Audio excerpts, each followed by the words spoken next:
This podcast was brought to you by Dragon Shield. Check out the affiliate link down below to help support the show.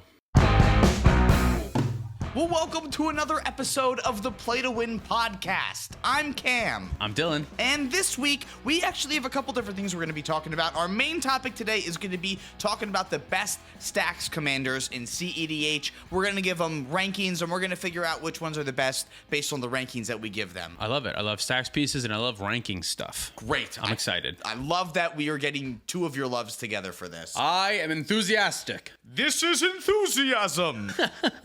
But before we jump in, our patron SoulCal Acura actually has a couple questions for us. So I want to start off on one, and then at the end of the podcast, we're going to answer his other question. You got it. So SoulCal Acura is interested in hearing what our favorite Sans Blue decks are in this Thassa's Oracle world. Interesting. Favorite decks without the color blue. Correct. No blue.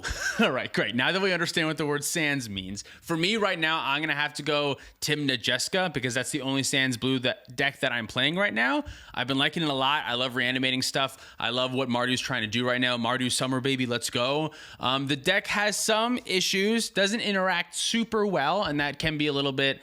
you're going to lose some games because of that, but the deck is very explosive and can win again and again and again. It's got card advantage, it's got removal, it's got a win outlet all in the command zone. I've been loving that deck. Summer's coming to an end. We're coming to an end on Mardu Summer here, which means that I think, did I see that Mod tweeted something about it being Esper Fall or some shit? I heard Rakdos Autumn. But it's Rakdos Autumn? I'm not sure. We'll see what happens. I love that because I have two answers for SoulCal's question. Because my first answer is no one's surprised to hear me say Magda answer. Of course, yeah. But my other one is Obnixilis Captive Kingpin too. Dude. This deck is just absolutely bonkers, and I'm ready for it to see top 16 tournament play. I don't think we're that far off from actually getting to that point where we're going to see this in top 16s pretty consistently. It's still very new, so I think there's still a lot of fine-tuning that's going on. I think that there's still not a lot of people that have been picking up the deck and sticking with it quite yet. Yeah, I think that Obnixilis deck is awesome. We've seen it a couple times. We've had it on the Chill to Win a few times, our Patreon exclusive videos. Obnixilis has done well there. Has it done well on the main channel yet? It will. Yeah, there's it's another somewhere one in the coming schedule. Out It's coming out somewhere in the schedule. Keep an eye on but it. Either way, it's a fucking awesome list, and Obnixilis is sick. So those are our favorite Sans Blue decks in this Thassa's Oracle world. So. I'm so sorry. I real quick want to do one honorable mention to Blood Pod. I don't have it together right now, and we are talking about Stax decks today, so I should bring up Blood Pod. I don't know why you want to bring it up now. We're going to talk about it later. We'll talk about it later. I'm not even going to bring about it now. Let's just move on. We'll gush about it in a second. Okay. Here. Yeah. All right. So the best Stax commanders. So this is, I guess, a weird time to be talking about Stax because it's kind of now not in favor in cEDH right now. Yeah. There's kind of favoring mid-range strategies a little bit more, like Rhystic Study type decks are really the strongest thing that you can be doing in cEDH right now, so Stax is kind of fallen out. Yeah, I would definitely say I've seen much less Stax recently. I haven't seen Stax decks take down a lot of tournaments. If you ask me, unfortunately, although I do love playing Stax, I don't think Stax are particularly well positioned right now. There's just too many powerful things in the format. It's impossible to stop what everyone's doing. Playing Stax decks are very hard. You're playing against 3 different players when you have the option in cEDH to kind of just play against yourself, and that can be a lot easier to get wins. It's a hard world for Stax players right now. It is, and you also have to worry about your turn order and how playing Stax pieces can, accidentally give players the game. You also have to watch out for when other players remove your Stax piece at a weird time, and then someone else wins the game too. Ooh, I had a situation very recently that I want to talk about, just like an experience of a gameplay. Yeah. I was playing a game with Tyler off camera, and we were playing. He had a Void Winnower out. Tyler's playing Kinnan. He's got Void Winnower out. I know Brandon from a long time. If you remember Brandon from many beginning the of Play to Win videos. Yeah. Brandon's playing Tivit next to me, and I know that Brandon has a removal spell for the Void Winnower. I'm not sure how I knew this, but just it was given. The information was revealed that he has a removal spell in his hand, and I have Court of Calling in my hand, and it was so fucking cool because in response to his removal at the Void Winnower, I was able to Court of Calling for Phantasmal Image to copy the Void Winnower, then not only did he get rid of Tyler's Void Winnower, so I'm unlocked, but now everyone is still under the Void Winnower that I control. Yeah. it was fucking incredible, but that's the kind of thing that can happen when you play Stax decks is you give your opponents the chance to kind of use them against you sometimes. And capitalize off of them, especially with cards like Gilded Drake. You know, a lot of the Stax pieces that these decks want to play are things like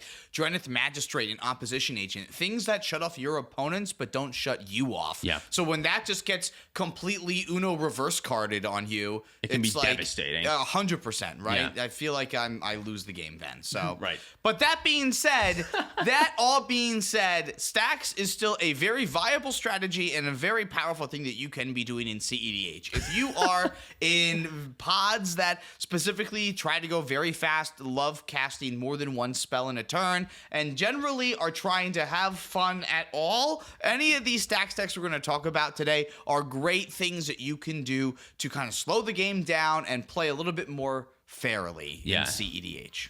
Definitely. Let's get into it. I'm excited. All right. I'm not going to go in the order that I put them in because I hate the order that I put them in. Great. Yeah. Fuck it. So we're going to start with JETMIR. JETMIR. Do I write it down on the board? We're going to write, we have whiteboards. I know. We're a high budget production now. Nice. Are you going to hold yours vertically or horizontally, do you think? It depends on where I write things. I'm going to do it vertically. Okay, you're going to. It feels like a notepad. Horizontally then. Oh, mixing it up. I see. Yeah, mixing nice. it up. Okay. JETMIR. JETMIR, and we're going to do a 0 through 5 rating that we'll do. 5 being like this is something you should be doing in cEDH. Okay. You don't want to do 10? Yeah, let's do 10. Okay. We'll do 10. All right. Okay. Yeah, let's just do 10. We'll do 10. Are you keeping all of these on the board the entire time? No, I got dry erase boards so that you can erase them, and then we can. I'm gonna write down the score that you give it later. Okay. By later, I mean like now when we say them. What should I write down? You should write down like a 6 or a 7, something in that area. Like a number. Well, we just said we were doing 0 out of 10, so I would hope you would write down a number. Like, should I write down if you JETMIR? would want to write down a color, you could do that too. Interesting. You don't have to write down JETMIR. I think as long as you have the rating number on there, you can include anything else that you want. Now the pressure's on. I better include something fucking cool. better. Let's get into it. I'm rating JETMIR. Okay. What are your thoughts on JETMIR? Do you have any initial ones? Yeah, I have my rating ready to go. And we're going out of 10. We're going out of 10. Yeah. While you're coming up with your rating, I'll tell you about my thoughts on JETMIR and why I'm going to rate it the way that I think I do. So this is not the only Naya deck that we're going to talk about today. There's going to be a couple Naya decks that we're going to talk about, and this color combination is really strong for Stax decks. Not only do you get white's really the main color that we're looking for because you have the rule of law effects you get to play, plus most of the powerful Stax pieces that will affect most of cEDH, but you also get access to red and green, which give you outs to Birthing Pod as a 1-card win condition that can win through your Stax pieces, at least your rule of laws, which are the most important ones you want to win through. So you can set up Kiki Cheeky lines through Birthing Pod. You also have Vivian of the Hunt that lets you do all this as well too. So it's a really strong color combination to be in. Your interaction is a little bit lacking, but you're a Stax deck, so you don't necessarily need to worry about like counterspells or anything. So between having white and having really strong win conditions for what your strategy is, I really like JETMIR, and I especially like being able to go wide with JETMIR and using your commander for a beatdown strategy as a backup plan. I think that's actually a really good one. So yeah, I'm done monologuing. I gave it a 7. I gave it a 6.2, which I would say is kind of close to a 7.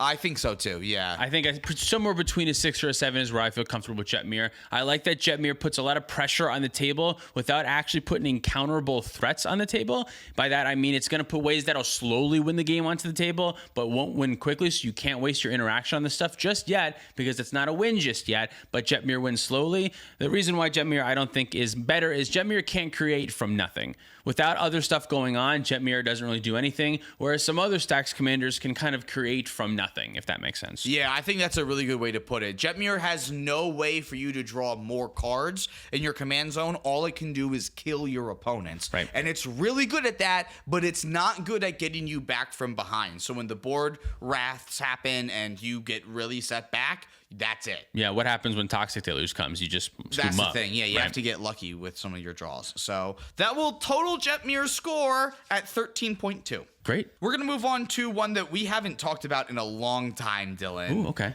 NATH. NATH. Remember NATH? I remember NATH very well. Yeah, you played NATH for quite a while. I played NATH for a while. NATH has a lot of cool things going for it. Hand disruption is not something that many cEDH decks can do at all. NATH breaks parity on a couple of them, gives you a couple extra creatures, allows you to win the game with some 1/1 elves if you make your opponents discard too many cards. There's many things to like about NATH. You're in green black, so you're in the best tutor colors. You have some powerful Stax pieces that really can't see play in any other decks. Stuff like Chains of Mephistopheles, which I really like. The main issue I found is you just kind of gave the game to Underworld Breach players a lot of the time.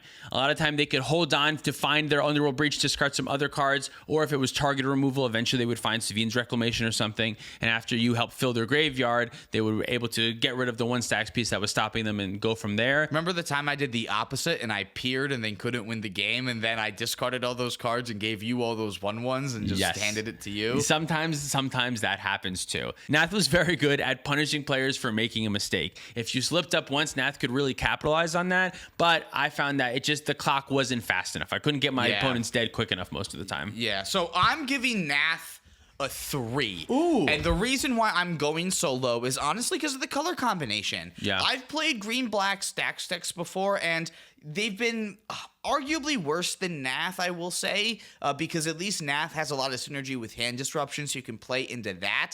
But I don't really like this color combination for Stax in general. I mainly agree. Although there are some fucking cool ones, there's just not enough. Recently, though, Black has been getting a ton of really good Stax pieces. I mean, Dorothy Voidwalker and Opposition Agent, we already know, but with the addition of Orcish Bowmaster, Black is becoming like a premier Stax color, so I think that's true. something to think And about. You also do have the Nether Void and like a couple of other older cards that work really well, but green only adds Collector Oof and Root Maze and Tutors for the creatures, though. Tutors for the creatures, but Black already has tutors, so it's not like it's the next thing that you need, technically. Also, no card draw in the command zone. I gave it a 5. You gave it a 5. I think that's perfectly reasonable. Unfortunately, I think it's worse than JETMIR, although I enjoy the strategy, I think, a little bit more than JETMIR. It's just, I don't think it's as well positioned. Because for a Stax deck, I need the Stax deck to be able to win the game quickly. You have to be able to find a window and take it. Birthing Pod decks can do that well. NATH decks have a harder time. Yeah, I definitely agree. I might be a little bit harsh on NATH, but I don't think it's that's all I'm going to say about it. I might be a little bit harsh on NATH. Yeah. All right, the next one we're going to talk about, we'll get Blood Pod out of the way because I know you really want to talk about Blood Pod. This is TYMNA TANA. Yeah, this was a favorite deck of mine for a long time. I don't have it together currently. I think about putting it back together all the time. I thought the deck was really good. It could find a window very quickly. It could operate at similar speeds to some of the 4-color good pile decks. Birthing Pod is a pretty efficient win, especially when you're in a deck that can make a lot of mana. We're getting a lot more Stax pieces recently. I just talked about the addition of Orcish Bowmaster. Drana and Linvala is a card that can see play in Blood Pod. That is an upgrade from Linvala, a card that I was already seeing play. The deck can do a lot. It draws cards. The main issue that I have found that has is, one, Tana doesn't really do anything, unfortunately. Tana's so close. If Tana was like 2 mana, holy shit, would it be a good time. And still, I feel the deck lacks a little bit of interaction. You know what I mean? You have to have the right Stax piece. You have to have either Collector Oof or Magus of the Moon or Archon of Emeria, but it can't be the wrong one. And other aggressive decks that are just focused on winning the game, they're just looking for the one thing. You can't have like the wrong half of your deck because most of your deck does the same thing. In Blood Pod, that was a little bit of my issue. Sometimes I just played Stax pieces that really didn't do anything. And you can't mulligan super low in that deck because it's just not that type of explosive deck. Either way, the deck is super powerful. Card advantage in the command zone, efficient win condition in Birthing Pod, access to a whole bunch of colors. I still love it. I still think it's playable, but not as playable as it once was, maybe. Yeah, basically everything that we said about the Naya JETMIR, you can just add a whole awesome color to and have card advantage in your command zone too. This is the first of many TYMNA decks that we're going to talk about, and this is probably one of the better ones. Yeah. Although I'm seeing we value these a lot differently. Interesting. So what did you give it? 7.5. 7.5. That's a very respectable score. What did you give it? So I gave it a 9. 9? Maybe in the meta right now it's not a 9, but I have a lot of memories of you killing me. You know what? With this deck a ton. I think I maybe know what's happening. Are you saying it's a 9 compared to all Stax decks? Because I think I'm saying it's a 7.5 compared to cEDH decks. I think in comparison to all other Stax decks, this is something I would rather do than a lot of these other decks that we're going to talk about here. So either way, I'm pretty confident about giving it a 9. If I'm going by so are you giving it a 9 compared to other Stax decks? No, I'm kind of talking about it in the cEDH. In the cEDH manner. Then we're thinking of the same place. Yeah, no, that's because I do think that this is probably the second best Stax deck in the format right now. Yeah, I would agree, yeah. But to me, there's another one that I think in theory should be up there, but it's not. I don't see, like, when was the last time you saw Stax decks win a tournament? Truthfully, I don't know. WINOTA's the only when WINOTA one that first I've came seen. out. Do you want to talk about WINOTA now, by the way? Yeah, sure. Let's bring up WINOTA, because Now that WINOTA we're has on seen WINOTA. some tournament play. And I'm so sorry if Stax decks are your pet decks. I love Stax decks. This is just my opinion on the meta right now. I haven't found them to be great myself. I win more with other decks, and I play a lot of different decks. And There's also a lot of people that don't like Stax decks, so they're excited to hear us say that now. Oh my god, I'm gonna play more cEDH. Right? Yeah. And it's not to say that Stax decks can't win. They certainly can. I've gotten wrecked by WINOTA many a time. It's just I think they're a little bit inconsistent. But yeah, let's talk about WINOTA now. Hey, Postcam here. The other thing that I wanted to say about Stax decks and tournaments is that a lot of times it can be hard to clean up wins in 75 minutes or even 90 minutes with these Stax decks. So it can be tough to accumulate wins when you just keep drawing out matches because nobody can win the game. The other thing is that I'm pretty sure that I start rating my decks more against other Stax decks as opposed to how they actually are in the meta, contrary to what I might say a couple minutes ago. So just keep that in mind. Also, I'm not as good at these transitions as Dylan is. So back to the podcast. WINOTA really fixes a lot of the inconsistency issues, though. I mean, you do still have the issue of, I do need specific pieces to stop the table, because that's what all Stax decks are like. But you get to see so many cards, and you get so many WINOTA triggers in that deck, so it can be really easy to just, snowball. The classic word to describe WINOTA. Yeah. You snowball into an unstoppable board that's just going to wipe everyone out. WINOTA has a very high level of velocity, but the issue is the whole metagame is very aware of that velocity. So they're going to go out of their way to kill your WINOTA way before it's time to kill WINOTA, just because they know if that shit gets out of hand too quickly, I'm going to get in a situation where I can't kill the WINOTA anymore. Which, as the WINOTA player, you just need to understand is going to happen. Because you have a very scary commander. The cat's out of the bag and has been out of the bag for a while, and I don't think there's going to be a time anytime soon where you can comfortably get WINOTA down and feel like she's not going to get targeted right away. It doesn't matter if your Stax pieces can potentially, keep the game going into the late game when someone else could win the game super early. Everyone is afraid of what you're going to do. Right, yeah, and it's just that much more important as the WINOTA player to make sure that you have protection for your WINOTA before you just throw it out there a lot of the time. I mean, yes, the turn 2 WINOTA with the ability right away is going to be good sometimes, but I'm trying to actively get Mother of Runes and stuff like that out to protect my WINOTA. That being said, it's velocity. It is a must kill. If you can't kill it, it's gonna take over the game without a doubt, right? If you don't kill the WINOTA, it will win the game, and for that reason, it's very strong right now. Yeah, and that's the reason why I give WINOTA a 10, and it's probably going to be the only deck that I give a 10. Yeah, it is the best out of all of these, and even if WINOTA does get targeted down, you can find openings, and there's going to be times where you can really push in through damage and get the extra Stax pieces that you need to stop people from doing what they need to do. Not only do you have Mother of Runes, you have Giver of Runes, and decks are playing Skrelv, Defector Might again. So there's still a lot of ways you can protect WINOTA, and I will still be afraid of her in a pod in today's meta. Definitely. Even though I'm much more aware and Stax are not as well positioned. Yeah, I give it an 8. Although our rating systems are a little different, I do think WINOTA is the best list that we'll talk about today. I just think since Stax, I just said this, since Stax is a little bit lower, I can't picture it at a 9 or a 10 against the meta because I just don't think it can compete in the same ways. No matter where Stax is in the meta, I'm still as scared of WINOTA no matter what it's going to look like. Yeah, that's fair. I totally get that. Yeah, so either way. That's why I went on the high road. Yeah, I get that. I totally, yeah. I thought there was one other thing I wanted to say about WINOTA too. We've talked about WINOTA so fucking much. I'm sure we've already said it at some It's point. card advantage, it's mat advantage, Yeah. it's a win condition, it's everything. All right, here's one that straddles the line a little bit. URZA, Lord High Artificer. Ooh, okay. Yeah, this was not always a Stax deck, but sometimes it is. It's kind of, I think, known for being a Stax deck, mainly because URZA combos with Winter Orb, Trinisphere, and Static Orb super well by allowing you to always untap or allowing you to turn off your Trinisphere when it's beneficial for you. So to me, URZA comboing with those cards will always make me feel like it's Staxy. Yeah, definitely. URZA is one that it depends on the meta for me. I think I would not be surprised if URZA won a tournament. I'll say that. I think URZA has a high potential to get hot and win a tournament, do a lot of damage at the right pilot. URZA can be destructive, but I have found URZA to be kind of, I don't know, a little bit inconsistent maybe. Being in one color and playing in that style of just like good cards pile, which it feels like URZA kind of plays. It's hard to compete with 4-color decks a lot of the time. URZA is certainly powerful, but it's not the strongest one we've seen. I don't know. I think I know what I'm going to rate it though. I think so too.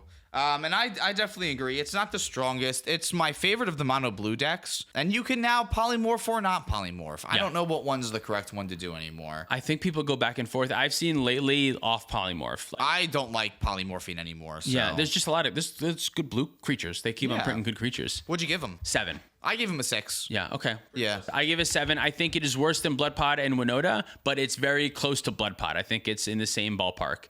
I would just, more often than not, I want more colors than less colors. Yeah. Doesn't matter how strong the commander is. That makes sense. I think with how we're rating them, I think everything makes sense so far in how this is going. Great. So we're going to talk about Minx next. We're not saying that right. What, how do you say it? I think it's Mink. All Wait, right. well, how did you say it? I said Minx. I think it's MINSC. All right. From now on, I won't say it. And then whenever I need to say it, because I'm the one that intros all of the cards, I'll just say, the one I can't say. That's so many cards, though. That could be anything. That doesn't narrow it down. I think you should just continue purposefully saying cards wrong. Oh, I will. If you mispronounce it one time, just lean in. That's how I say it now. Forever. That's how it is. However I pronounce it the first time is how I pronounce What it. happened with Flinthorn Elf? Yeah, exactly. Minx. Minx. Yes. So this is Minsk. another one of the Naya decks that typically does go Hulk, but there is a section on the database that does have Minx stacks. I like that this one can make your creatures huge. Yeah, right? If you want to, it can play the same role as JETMIR of like, let's finish the game and use the ability to make some stuff big and get in some actual damage. I like that it can also kill a Protean Hulk. That is very good. But besides that, this card's not doing anything. No, it's not. But it does give you outlets to other win conditions, which I kind of like over JETMIR, I think. I'm going to give it a 5. You're going to give him a 5? Yeah, I'm giving it a 5. I've thought about playing this commander a lot, but to me, it's just worse than maybe a deck that we'll talk about. I'm not sure. Are we going to talk about Rocco? Well, obviously we're going to talk about Okay, Rocco. yeah, I think it's just worse than Rocco. And Actually, I feel I like didn't put Rocco on here. well, we can talk about Rocco at some point if you want to, but I feel like unfortunately JETMIR and Minx just get outclassed by Rocco because you give it a 6. Yeah, I gave it a 6. This is still lower than my JETMIR rating, which I think makes sense. I think I'd rather play JETMIR in a Stax variant. I think so too. If I'm playing Minx, I'd rather just lean in on Hulk, and I want to be a Hulk deck. Definitely. 5. Yeah, You see, so this is 6. going to be all blown out maybe, but But still, like, same really good Naya color combination that we want to be in for Kiki Jiki Blood Pod, Survival of the Fittest kind of lines. Yes. So what did you give it? I give it a 5. You gave it a 5, and that was Minx. That was Minsk. So that totals 5 plus 6 equals 11. Yeah. These next 3, I think, are all the same fucking thing. Okay. This is junk TYMNA decks. ABZAN. Yes, TYMNA Kadama, TYMNA Kamal, Yes. and TYMNA Halana. Yes, they're a little different in some ways than some of their finishes and how, you know what I mean? But for the most part, they're playing creature stacks pieces, drawing cards with TYMNA, and then using their green commander to do something. TYMNA, kill a Hulk, gain advantage over rule of laws, over on the table, one of those. Most of them are... Actually, yeah, all the green creatures do different things, yeah. Because Kadama is specifically really good with the rule of law effects, like you said, allowing you to put 2 things into play instead of just 1, really allows you to break parity there. And Kamal is just a humongous beater, so if you can stack out the board, bada bing, bada boom. It kind of feels like, well, I don't know, why would you play JETMIR when you could play TYMNA JETMIR? And have card advantage in the command zone? Right, yeah, like if you could just still have that overrun effect, but then also get and be able to cards. do TYMNA Kamal event. You lose out on the birthing pod line, which is pretty huge, but I don't know if that's worth it. Like, you get to add like the really good creatures that go with TYMNA and black, like now Orcish Bowmaster and Dauthi Voidwalker, Opposition Agent. Like, all of these cards are super helpful to the strategy, and it seems like they're only going to get more of those things. I would much rather. I mean, I'm a TYMNA player at heart. I'm always going to pick the TYMNA deck. I just still think no matter what, TYMNA is just so good. Its floor is so high. Its ceiling is even higher. I just really like TYMNA. I give this one a 6.5. I'm going with 7. Yeah, it's a little bit better than JETMIR. Maybe I should put 7, but I think I put WINOTA at 8, Bloodpot at 7.5. What did I put at 7? You gave URZA a 7. I'm going to give this also a 7. I'm going to change my answer to 7. Okay, nice. I think it's as good as URZA. 14 at these, yeah. That being said, let's stay in this color combination and talk about TYAM a little bit here. Yeah. Do we know anything about TYAM? Apparently, no. We don't know anything about TYAM. I know that it's good. Yeah, I know that it's good. TYAM is a Stax deck that has been winning tournaments. All right, I'll tell you that. Yeah, that's true. Maybe not as full in, all in as some of the other Stax decks, but you're playing Stax pieces. You're going around. You're breaking parity on the ones that you do play. I lose to this deck all the time. It's very hard to play against. It's very hard to beat. It can respond to a lot of things. Yeah, and being able to win at instant speed is just such an underrated thing that you can do in cEDH. Again, you're in a really good color combination. You don't technically have card advantage in your command zone, but you can recur things from your graveyard as well. I really like what this is doing. For me, it's a 7.4. I'm overrating it. I'm giving it a 10. A 10. I probably should. You don't win two Mox Masters in a row for nothing. I'm wrong. I'm going to give this an 8.4. I'm going to change my answer to... That looks like you. WINOTA, I gave an 8. I think this is better than I'm wrong. I think this is better than WINOTA. You think this is better than WINOTA? I'm gonna go 8.4 is one of my answers. Still, I'm locking it at 8.4. I think it's better than WINOTA, but I think if I'm rating the whole cEDH format, I think stuff like Blue Farm is a 10, and I think stuff like Kinnan is a 9, and I think stuff like this is a little bit under that. I see. Yeah, we are rating them a little bit differently in how we're assigning numbers, but I kind of like it because the way that we're doing it, it's not going to affect what the outcome is since we're adding our numbers together. So math, I think this is good. Yeah. All right, next one. KENRITH. Ooh. KENRITH, for a while, I was always seeing KENRITH. Every pod had KENRITH. For a long time, I feel like that was a real big part of the format. And one of the beauties I thought of that is you never knew which one they were playing. They could be on Storm, they could be on mid-range, they could be on Stax. But I feel like people have burnt out of the idea of a 5-color commander that does it all. Yeah. I think people would, no matter how good KENRITH is, people would just much rather be doing literally anything else in even fewer colors too. Yeah, although I don't think that should take away from the power of the card. I just think because people are bored of it doesn't mean the card's no good. No, and honestly, the card is incredibly suited for Stax matchups. Yeah, it allows you to break rules, rule of law parity. It allows you to not cast any spells and just do stuff. I gave it an 8.5. You gave it a great number. I think it's the best deck that we've talked about. If I would choose any of these decks so far to like best chances to win a tournament, I think I would put my money on KENRITH before TYAM and WINOTA. I'm giving it a 9. I think it's really good. It's definitely underplayed for really all of these Stax decks, I think. But that being said, I don't think it's the best at Stax for like what you can get out of a Stax commander. I think WINOTA and TYAM just do things like a little bit better. But I do like all of the options that KENRITH gives you. I like giving +1/+1 counters to my creatures to help me just have a bigger board and be able to win that way too in a long game. So yeah, I would say would you give it 8.5? 8.5. I would say TYAM and WINOTA are definitely more explosive when KENRITH is a little bit more modest, but I think what it does is a little bit more just reliable. Yeah, I definitely agree. Just as a commander, it's so many options. Options are good in Magic. The more options that you can make, the more decisions that you make that are positive decisions, the more games that you'll win. KENRITH gives you lots of decisions. Yeah, and like the deck has access to essentially 6 rule of law effects, including the blue one, Arcane Laboratory too. So that's kind of funny. Yeah. ARDENN TANA.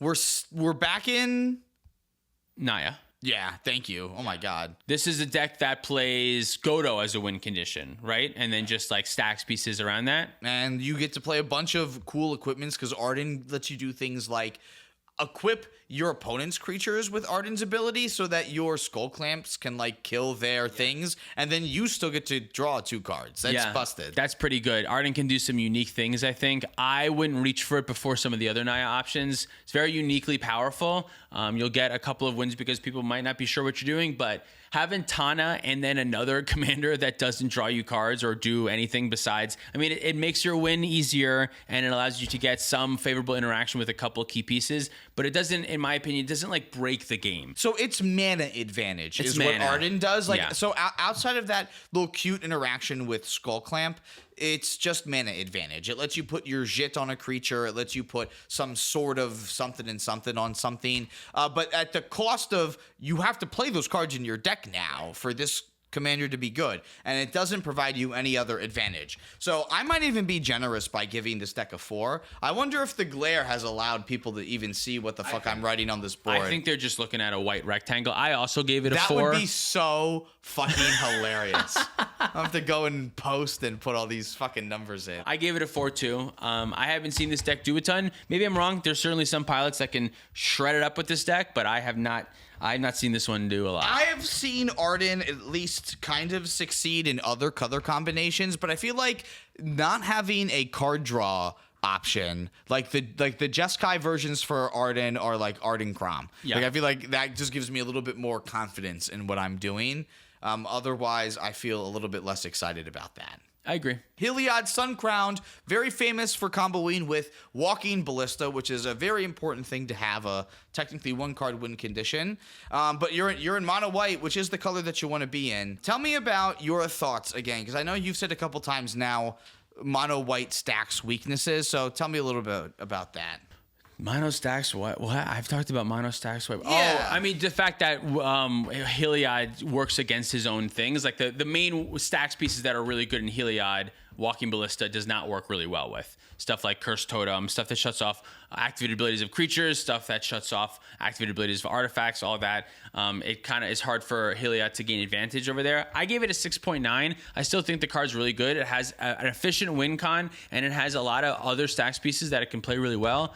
With the right pilot, I think Heliod can do a lot of good stuff, but it lacks in interaction. It lacks in card advantage. It can fall behind quick, and it's a little bit hard for it to catch up. But if it can keep a good opener and it can have a good start, I think it can still do a lot of damage. I totally agree with everything that you just said, and for that reason, I'm going a little bit low with Heliod because realistically, I can only recall 2 people that have ever done consistently well with these mono white Stax decks. Yeah. And I feel like you're just losing out on so much by not even just playing TYMNA in the command zone. Yeah, that's true. I rate this one a little bit higher just because I think Stax, one main issue is it can't close the game out fast enough. And Heliod having a 1-card win condition is one of the main reasons why Blood Pod is so good. It's because it has a 1-card win condition. The issue is, if you want a Stax deck with 1-card win condition, why not pick a 4-color deck like Blood Pod? Yeah, exactly. That's kind of where I'm at with it. Deck is still good.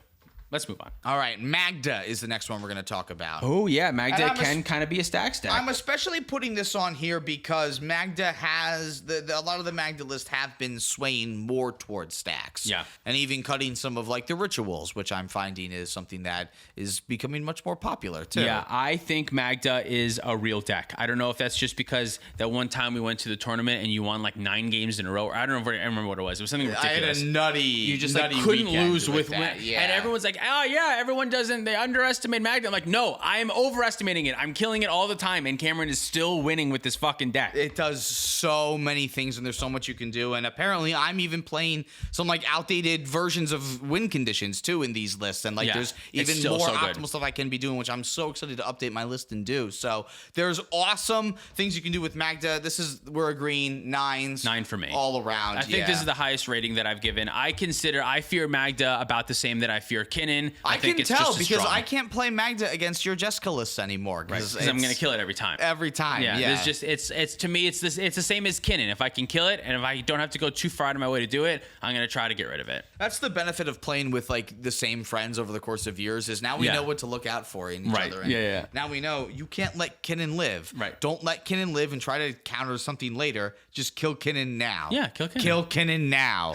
Kill Kinnan now. Kill Kinnan now. We're going to talk about TYMNA Tevesh next.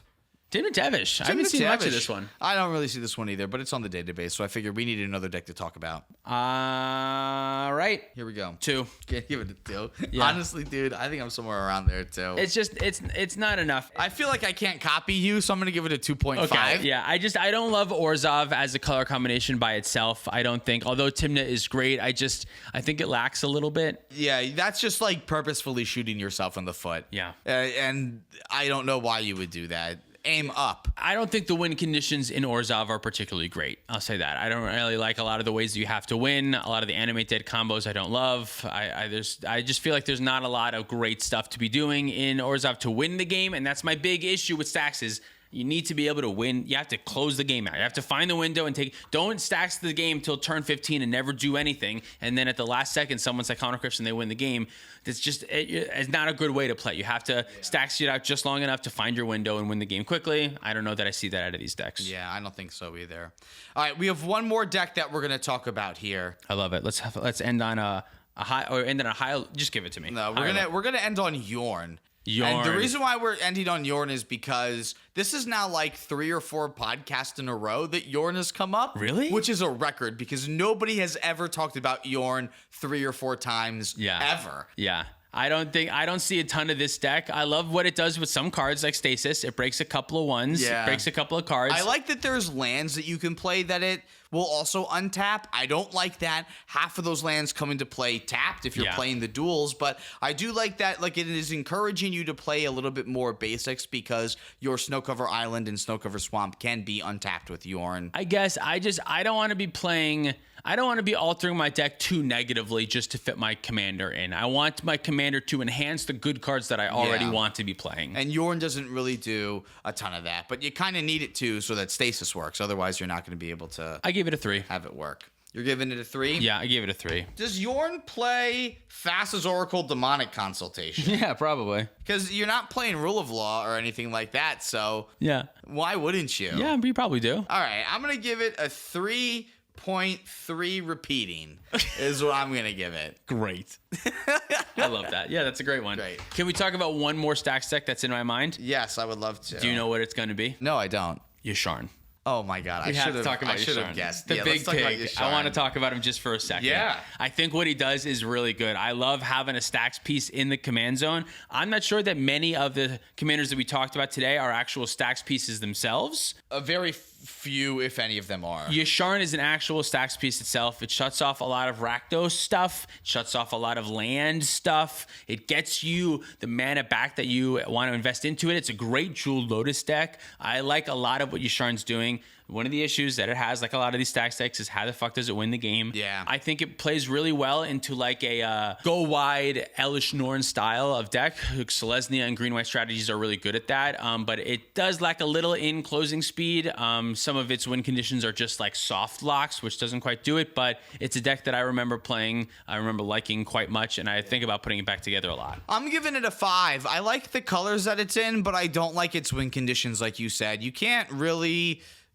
win cleanly. Like you have to do like an Elish Norn and Living Plane kind of situation, and like it's not always guaranteed, but you can set it up to be really good. I'm gonna go with the 7. I know that's probably a little bit high. I'm a little biased, but what I like about Yasharn is consistency. The fact that it gets you those lands so you can mulligan aggressively to an early Yasharn and feel still really good about it. Put all your lands to the bottom and just go back and get them. I like that about Yasharn. I like consistency in Stax pieces.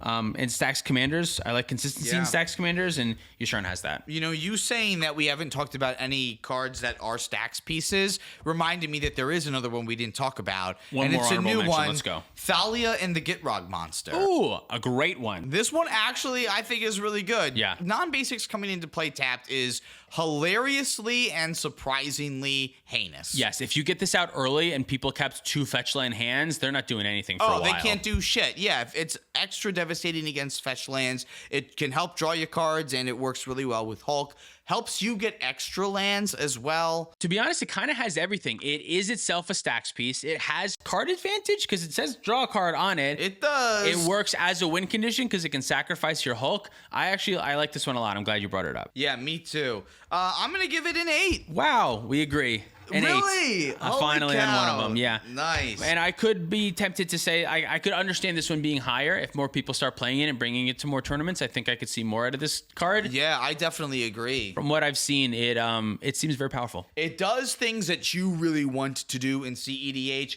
and it works well with a lot of extra tech cards like Flagstones of Trocaire is hilariously a card you get to play now. Yeah. Yeah, I think it's a really nice addition to this list here. First strike or death touch, right? First strike and death touch. It says it's also the best blocker ever for a deck that wants to stay alive a little bit longer. That's helpful. 100%, yeah. Definitely. Love this. So, cool. Do you want to figure out what the top ones are then? Give it to me, yeah. Have you been doing the math? Add them up. So our number 10 and 9 are Yasharn and URZA, tied at 13 total points. Excellent. Our number 8 is JETMIR, coming in at a total of 13.2 points. Our number 7 is all of the TYMNA ABZAN decks at a total of 14 points. Our number 6 is THALIA and the GITROG monster, coming in with 16 points.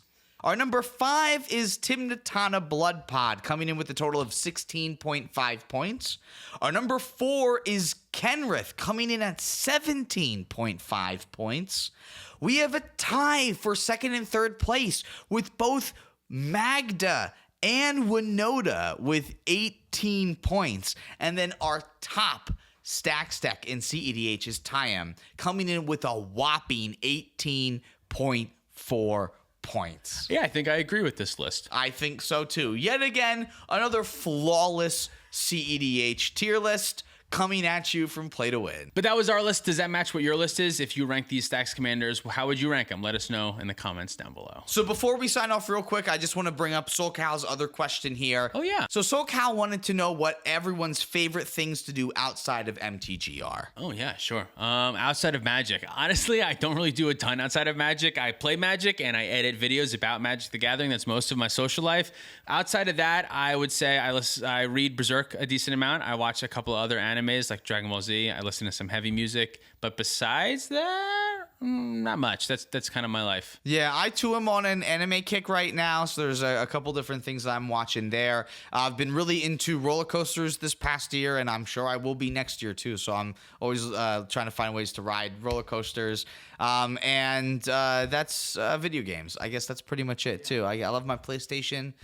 I love my Switch, so I like playing games on those too. Thanks so much for watching or listening. If you want to support us directly, you can do so on Patreon, like our $100 patrons. Joseph Aarons, SoulCal Acura, Stormageddon, Cool Bean Man, Luke Cook, AJ Al Wasabi, Demon of Rosgrees, Kawaja A. Hamid, Lauren Connell, and Baby G-Bus. If you want to pick up any of our merch, you can do that at playtowinmtg.com. Thank you so much to Dragon Shield for supporting the show. Make sure you use our affiliate links in the description below to pick up all of your Dragon Shield needs. You can follow us on social media at TikTok, Twitter, and Instagram. Thank you so much for watching or listening. See you next time. Do you want to talk about the $50 patrons? I do. Kadonis, Stashes, Mitchell Shepard, Justin, Man Solo, Nicola Marikovic, Steven Schlichty, Pedro, C, Jacob Depp, Michael Ballou, Jan Wildfang, Thomas Bueno, Swampy McGee, David Nelson, and Jormags. Thanks for supporting. Check, check, check, check, check. Hello? Hello, hello. Excuse me, are you there? Squeeze me. A baking powder. Humming.